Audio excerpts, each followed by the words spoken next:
கல்வாரி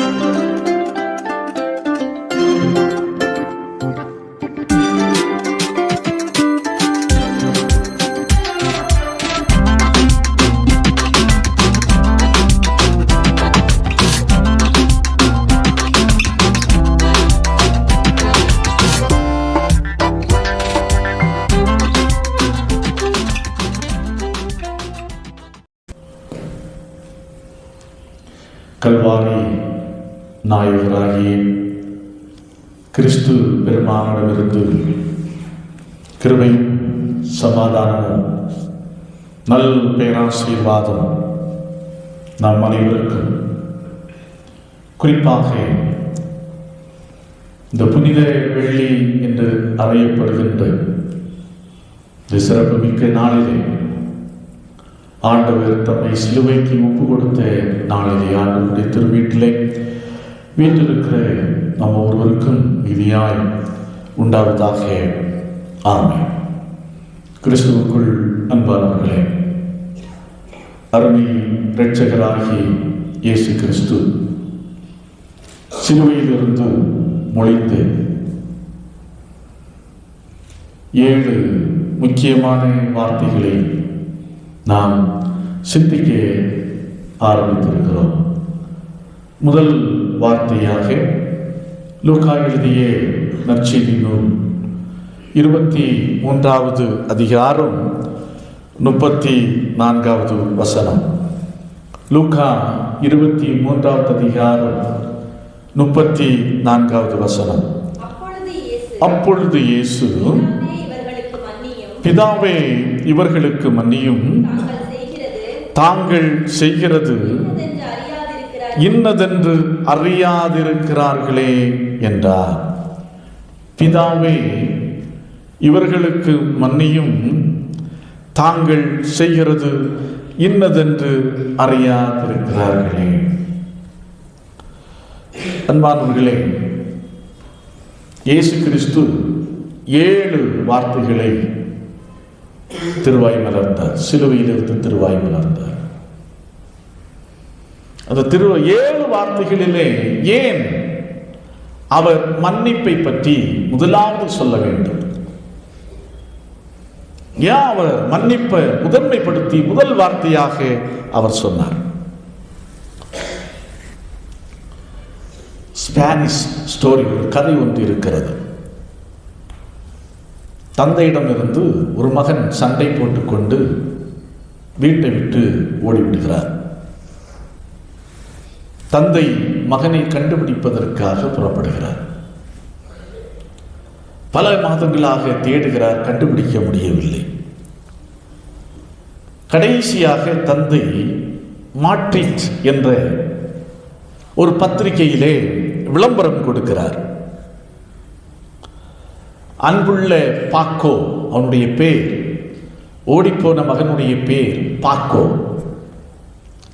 அன்புள்ள பாக்கோ, வருகின்ற சனிக்கிழமை சரியாக 12 மணிக்கு இந்த பத்திரிகையின் அலுவலகத்திற்கு முன்பாக நான் நிற்பேன்.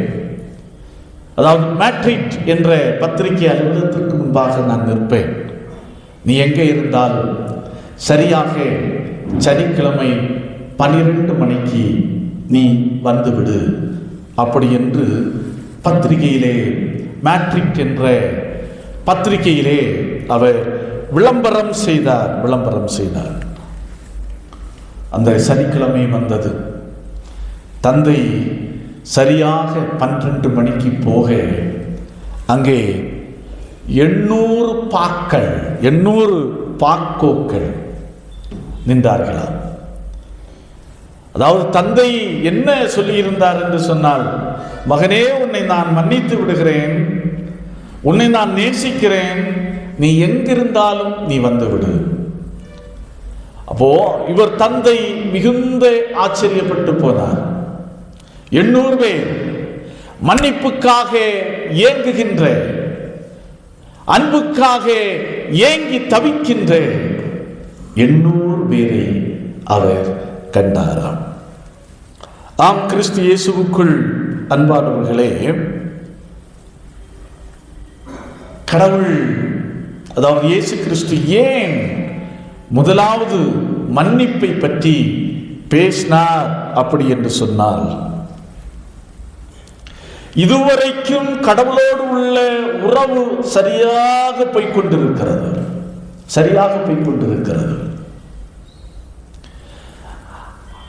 அவருடைய போதனைகள் போதித்திருக்கிறார். போதனை நேரத்திலும் ஆண்டவருடைய வல்லமை வெளிப்பட்டிருக்கிறது. அவர் அநேக அற்புதங்களை அவர் செய்திருக்கிறார். அற்புத நேரத்திலும் கடவுளுடைய வல்லமை அபரிதமாய் அங்கே வெளிப்பட்டது. இப்போதும் அவர் சிலுவையின் வேதனைகளை அவர் தாங்கிக் கொண்டிருக்கிறார். இன்னும் மரணம் இருக்கிறது, அதைத் தொடர்ந்து உயிர்த்தெழுதல் இருக்கிறது.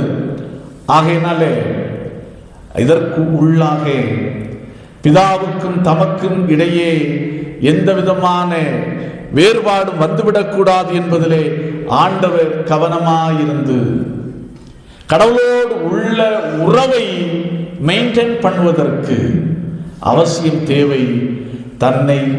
தனக்கு துரோகம் செய்து தன்னை சிலுவையில் அறைந்த மக்களை மன்னிக்க வேண்டும் என்பதுதான்.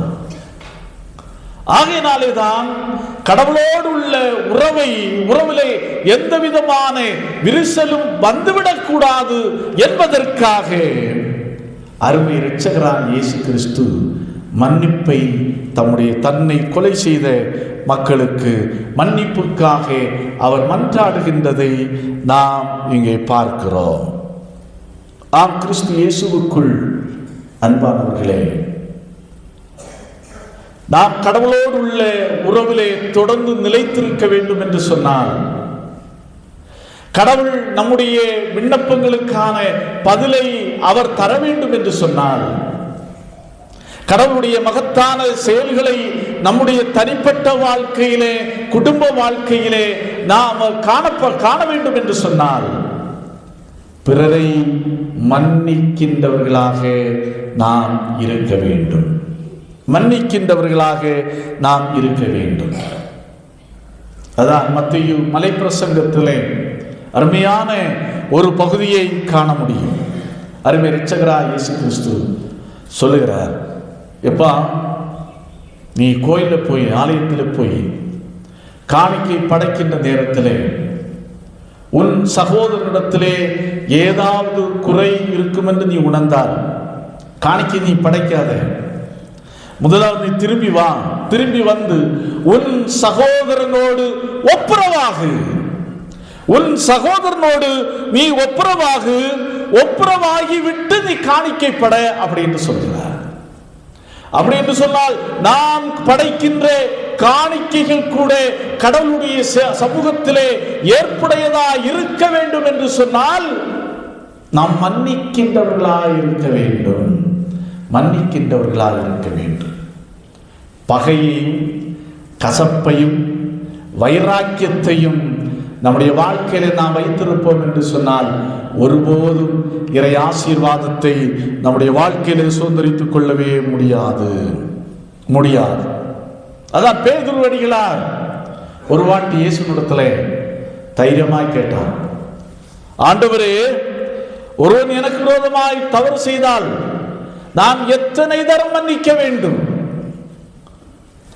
அதான் மத்தேயு எழுதிய நற்செய்தி நூல் 18வது அதிகாரம் 21வது வசனத்தை 22வது வசனத்தை வாசித்து பார்க்கின்ற போது தெளிவாய் கண்டுகொள்ள முடியும். அப்ப ஆண்டவர் சொல்லுகிறார், எப்பா, அவன் ஒரு தரம் மன்னிக்கணுமா 7 தரம் மன்னிக்கணுமா என்றெல்லாம் கேட்கிறான்.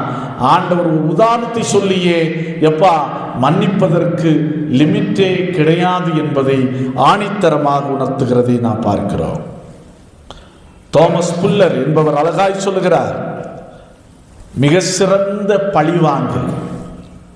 எனக்கு விரோதமாக ஒருவன் எழும்பினான் என்று சொன்னால், எனக்கு விரோதமாக ஒருவன் துரோகம் செய்தான் என்று சொன்னால், என்னை ஒருவன் வீழ்த்தி விட்டான் என்று சொன்னால், அவனை பழிவாங்குவதற்கு நாம் என்ன செய்ய வேண்டும் என்று சொன்னால், அதான் தோமஸ் புல்லர் சொல்லுகிறார், அவனை மன்னித்து விடு. உண்மையாகவே நீ பழிவாங்க வேண்டும் என்று விரும்பினால் நீ அவனை மன்னித்து விடு, அப்படி என்று மிக அருமையாக சொல்கிறார். பழிவாங்குவதற்கான ஒரு ஆயுதம் மன்னித்தல் என்பதை தோமஸ் புல்லர் என்பவர் சொல்கிறார். ஆம், கிறிஸ்துவுக்குள் அன்பானவர்களே, மன்னிப்பு இதை பற்றி பேசுவது எளிது, பிரசங்கிப்பது எளிது, பாடுவது எளிது. ஆனால் அது பிராக்டிக்கல்ல வருகின்ற போது நமக்கு ரொம்ப கடினமான ஒரு காரியமாக இருக்கிறது. ஆனால் உண்மையான ஆசீர்வாதம் எதிலே புதைந்து கிடக்கிறது என்று சொன்னால் மன்னிப்பதிலே புதைந்து கிடக்கிறது. நான் கடவுளோடு உள்ள உறவிலே சரியாக இருக்கிறேன் அப்படி என்று ஒருவன் தைரியமாய் சொல்ல வேண்டும் என்று சொன்னால் அவன் மன்னிக்கிற மனிதனாய் இருந்தால் மட்டும்தான் அவ்வாறு சொல்ல முடியும்.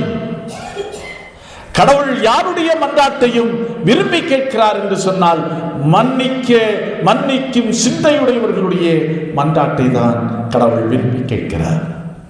ஆகையினால் நாம் யோசித்து பார்ப்போம், சிந்தித்து பார்ப்போம். ஆண்டவர் தான் இந்த ஜனங்கள் முட்டாள்தனமாக ஏதோ அவசரப்பட்டு ஆத்திரப்பட்டு செய்து விட்டார்கள். ஆனால் சொல்லுகிறார், நான் ஆண்டவரே பிதாவே இவர்களுக்கு மன்னியும், தாங்கள் செய்கிறது என்னதென்று தெரியாமல் ஏதோ ஆத்திரப்பட்டு அவசரப்பட்டு செய்து விட்டார்கள், இவர்களை நீர் மன்னியும். அப்படி என்று மன்னிப்பை கடவுள் உறக்க சொல்லிவிட்டு அடுத்த வார்த்தை கடந்து செல்கின்றார். அன்பானவர்களே, நாம் உணர்வோம், இன்றைக்கு அநேக குடும்பங்களிலே பிரச்சனைகளுக்கு காரணம் என்ன? கணவன் மனைவி, மனைவி கணவன், பெற்றோர் பிள்ளைகள், அப்படி என்று அதே போல குடும்பத்தார், பிற உறவுகள் இடையே நாளுக்கு நாள் பிரச்சனைகள் பெருகுவதற்கும் அதிகரிப்பதற்கும் காரணம் என்னவென்று சொன்னால் இந்த மன்னிக்கின்ற குணம் நம்மிடத்திலே இன்றைக்கு குறைந்து வருகிறது. ஆகையினால் 2026 ஆண்டு இந்த தவகால புனித வள்ளி அறைகூவல் விடுத்து வளர்கிறது. நீ கடவுளோடு நெருங்கிய உறவில் இருக்க வேண்டும் என்று சொன்னால், கடவுளுடைய மன்றாட்டு கேட்க வேண்டும் என்று சொன்னால், எப்பேற்பட்ட காரியங்கள் உனக்கு எதிராக செய்திருந்தாலும் மன்னிக்க பழகிக்கோ, நிச்சயமாக பேராசீர்வாதமாக இருக்கும். ஆண்டவர் தாமே இந்த வார்த்தைகளை கொண்டு நம் ஒவ்வொருவரையும் ஆசீர்வதிப்பாராக. ஆமென்.